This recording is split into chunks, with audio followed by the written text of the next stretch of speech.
Transnational crime seems to be a fairly amorphous topic, a very global sort of thing, but it's really quite easy. It's any crime that involves the crime occurring over two countries, anything two or more countries, and that's a crime either in its inception, in the act, or in its consequences occurs in more than two countries.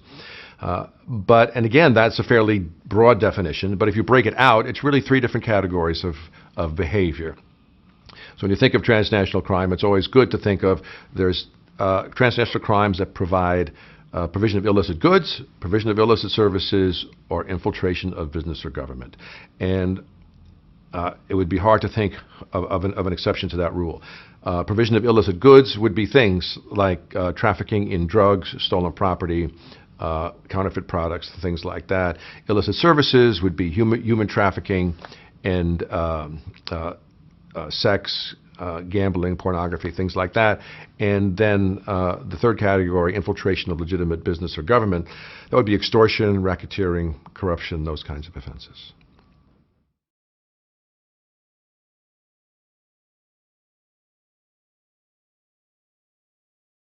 What is the value of knowing about transnational crime? There's a tremendous value because I would argue it's getting harder and harder to come up with exceptions to transnational crime. When you think about any crime that occurs to you, it is more and more difficult to find no transnational connection.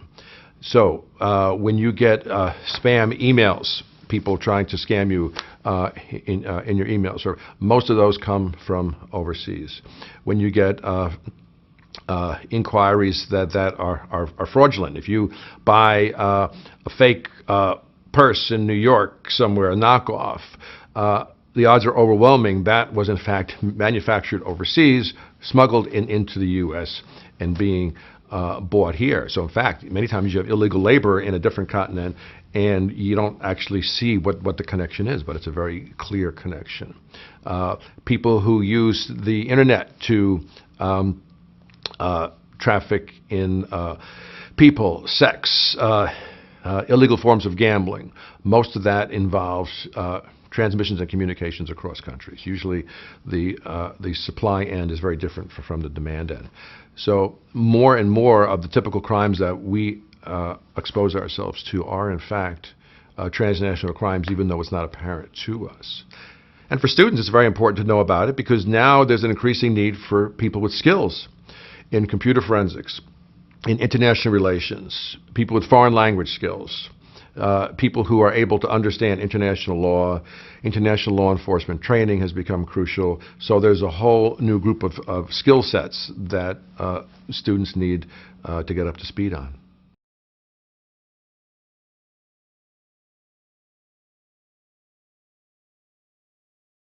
The challenges for law enforcement around the world are similar to what they are in the U.S.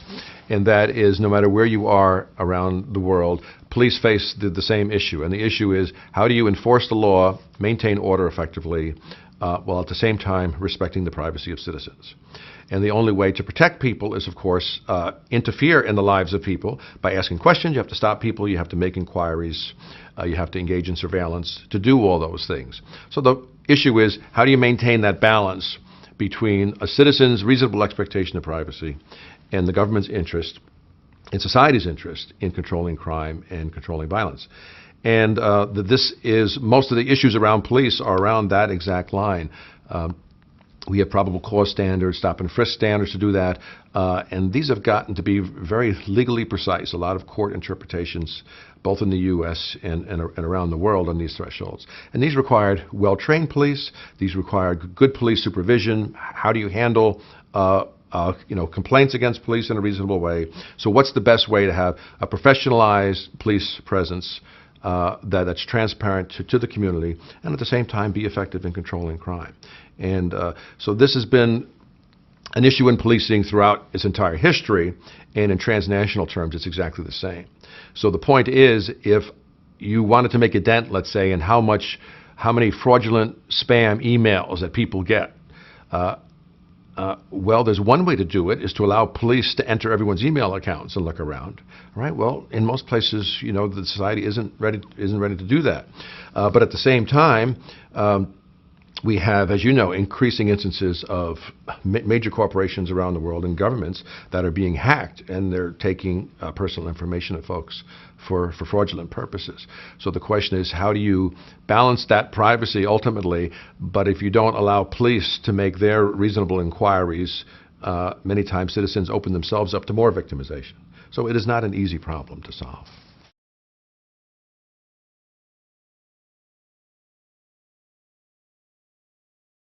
Technology has made all the difference. In the last 25 years, when you think about technology, the overwhelming majority of the world now has access to the internet. So whether you live in Somalia or you live in Canada, you live in the US, you live in the UK, no matter where you live, you have access to the same material for the first time. So you have a lot more exposure to experience far outside your own. And in addition to access to the internet, if you go around the world, virtually everybody has a cell phone, smartphones. So not only has the internet provided the information globally, now with the advent of handheld devices, more and more people have access to that information. So whether, no matter what continent you happen to find yourself, you have the same access to information as anyone in Washington, D.C. or any other city has. So this is a good thing. This has helped, disseminate information. You know immediately what's going on in other parts of the world. This is all great, but it provides opportunity for people who are disposed to commit crimes to try to victimize you, go after your information, and that kind of thing. A quick example: if I was to steal your wallet, it only gives me a very limited information. Most people don't carry much cash anymore. Once your wallet's gone, you have very limited liability. You cancel your credit cards. So it doesn't get me much anymore. I'm much more likely to gain benefit if I'm, in fact, going to get your personal information. All I need is your number and a PIN. That gets me much further, because once you lose your wallet, it doesn't take you long to realize it's gone.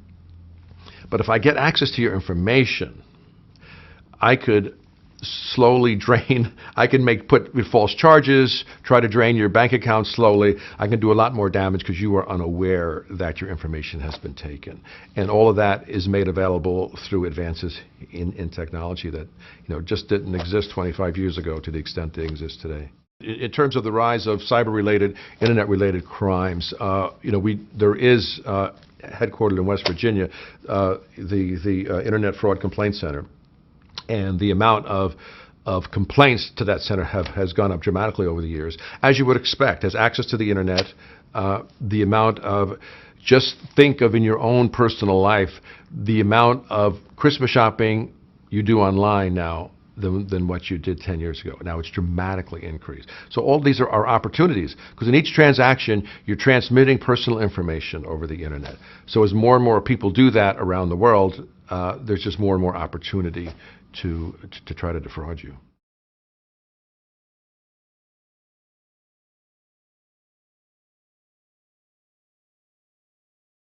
Well, the most interesting period for transnational crime is, of course, the current period, what we call the age of globalization.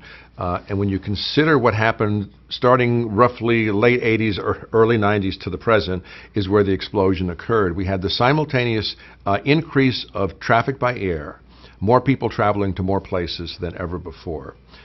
When you look at the previous generation, very few people traveled, and very few traveled internationally. Now everybody travels internationally. So you have that combined with the collapse of the Soviet Union, the fall of the Berlin Wall. So you have so that opened borders not only to business but also to tourists, trade, everything else. And then you had the rise of all these emerging democracies. All of Eastern Europe changed, and this is all over the last 25 years. So you have a lot of new, weak, unstable governments who are, getting their footing around the world. But all of this creates criminal opportunities as well as opportunities for legitimate business. And this is what gave the impetus to the rise of transnational crime on the scale that we have today.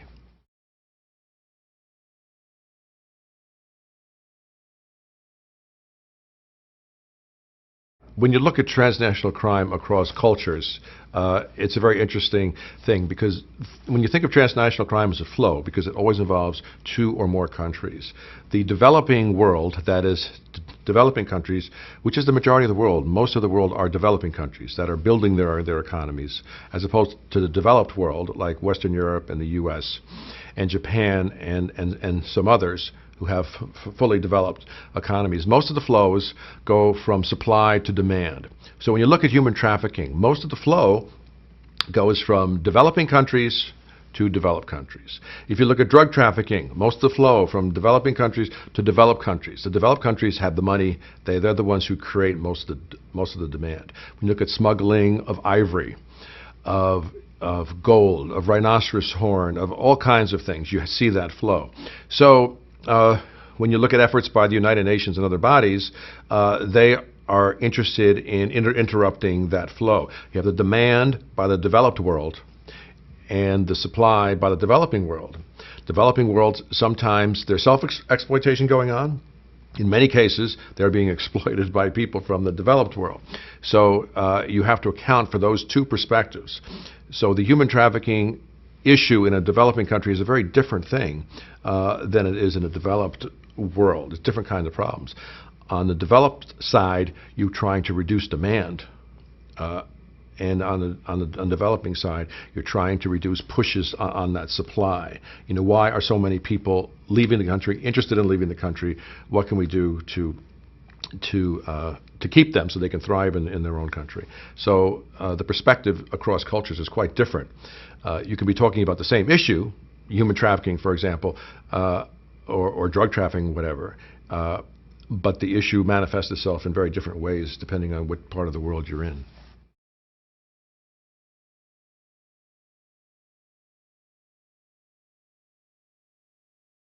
An interesting question is, what does the future for transnational crime hold? Is it going to be more of the same, or is it going to be, quantitatively different in some way? It's very hard to predict because opportunities change, criminal opportunities. For example, who would have thought 20 years ago that most people on the planet would be walking with a portable phone in their hand? If you would have told me that would be as common in the developing world as in the developed world, I never would have guessed that. And that people would be accessing the internet regularly from a handheld device, which means you don't have to buy a $2,000 computer to access the internet. You can do it through a handheld phone. So this is great. It's great for business. It's great for personal autonomy. It's good for economies. It's good for marketing, but it creates new opportunities. So it's very likely that there will be additional changes in technology that are in fact going to manifest themselves in terms of creating new criminal opportunities. Because when you think of transnational crime in the future, think of it as a cat and mouse game. As we get more effective in closing down criminal opportunities, there still remain a group of people who are motivated not to work and will try to get money by scamming. So you close off one opportunity, people actively work full time. If I can't get access to your personal information anymore, I will try to access it elsewhere.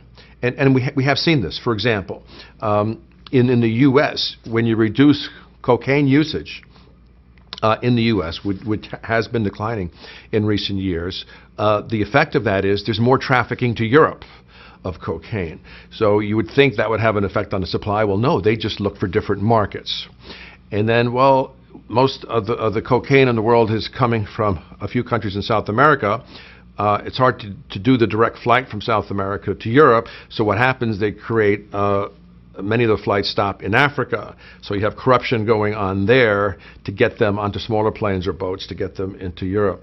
So many times you successfully do something like lower illicit drug use in the U.S., but it just changes the manifestation of the problem rather than actually solves the problem. So these are things that are, in fact, difficult to anticipate, but you need people thinking about this all the time.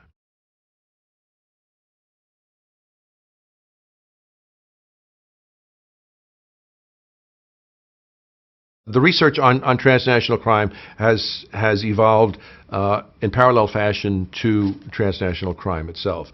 When you look at the number of journals with the word international in the title, in criminology and criminal justice. That's gone up dramatically in the last 20 years. There's a journal called Global Crime. There's all kinds of journals with transnational, international in the title, showing, and you look at the content of those journals, there's more and more studies involving crimes that cross borders or crimes comparing to two different countries or more. So there is a lot more of that going on. And the impact of that on policy has been dramatic.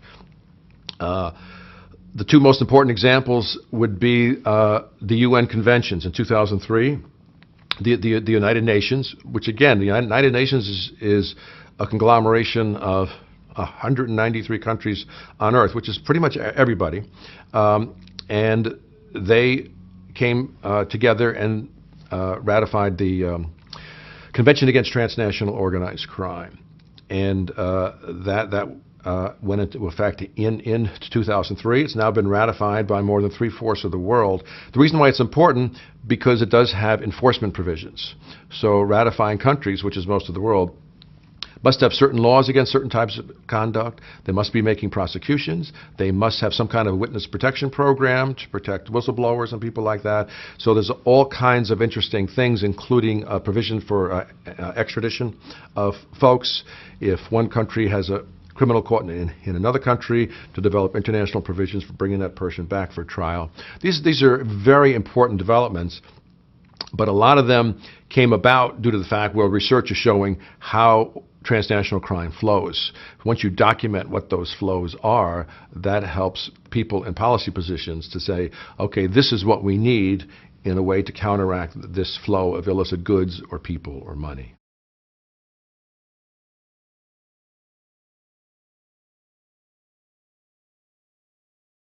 Another example of an international policy effort that's related to research would be the UN Convention Against Corruption. That went into effect in 2005, and that looks specifically at crimes of corruption. So like the Transnational Organized Crime Convention, this looks at corruption offenses. Around the world, you can make the argument that corruption is the most serious crime of all on the planet, because without corruption, it's impossible to have an ongoing criminal enterprise that's protected from police. You have to have some degree of immunity from law enforcement or from the judiciary or from politicians, and the only way to do that is through corruption. And that's been a serious problem around the world in many places. And so what the Corruption Convention does is mandate countries that are ratifying, and again, more than 3/4 of the world has ratified that agreement, that in fact makes countries pass certain laws to prohibit certain forms of corruption, have certain enforcement mechanisms in place, extradition agreements, things like that.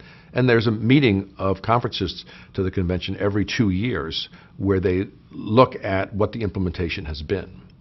So, for example, if you're a country who ratifies the UN Convention Against Corruption and you have no corruption prosecutions this year, well, you have explaining to do.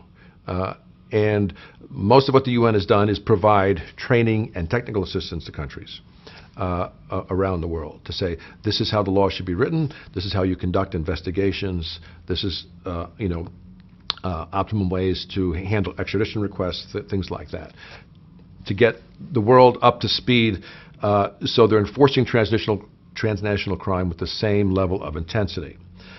And you have to do this with transnational crime because it, by definition, involves more than one country. So you have to get multiple countries at the same level of competence.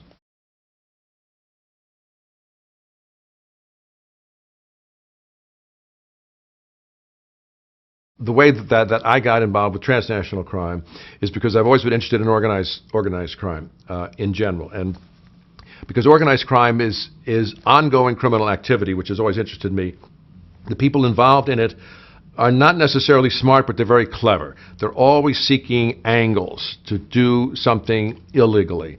And perhaps, the best example I can think of is in the book by Henry Hill, which is made into the movie Goodfellas. His boss, Paul Vario, would go to the Rainbow Room in Rockefeller Center. Nice high-rise place, go to a club, dinner, dancing. It cost a fortune. But his boss would always do that on a stolen credit card. And if you or I would do that, go out for a night of drinking and dancing, with, your friends or family, and you were on a stolen credit card, you couldn't enjoy yourself, right? You'd be a nervous wreck, thinking you're going to be caught and embarrassed, humiliated. But Henry Hillsboss said, no, I couldn't enjoy myself if I was spending my own money. It's a force. So it's that upside down ethic that's contrary to what regular people like you and I would think. We'd be a nervous wreck. We could never enjoy ourselves. But he couldn't enjoy himself. It was his own money. He said, I couldn't spend my own money on this. So it was like a thrill of the illegal activity. So I've always been interested in that.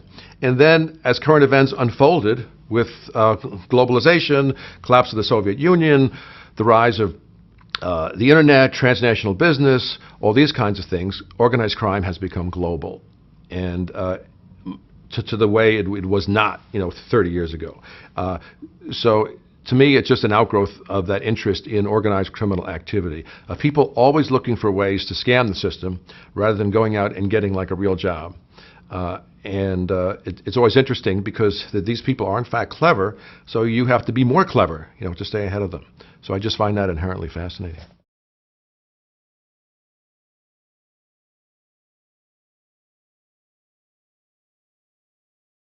As a criminologist, I can say the contribution of research to society is a very slow process. People are into research. You're in research to build knowledge. And knowledge gets built in small pieces. Rarely are there, breakthrough studies. Those are very rare in any field. You build research by a series of small studies, looking at, for example, human trafficking between, Albania and Italy, and then you say, okay, that's interesting finding. I wonder if that would hold from, Africa into Southern Europe, or from the U.S. within the U.S. So you need multiple studies to build on this, how it's organized, who the traffickers are. So most researchers like me, you do your work through a number of these small studies, and then it's that body of work you hope that impacts policy. That is, we have common features of human trafficking enterprises, and this is how they're structured, this is how they're organized, and that is the kind of information that policymakers need to then change laws, change enforcement strategies, and change your whole approach to transnational crime.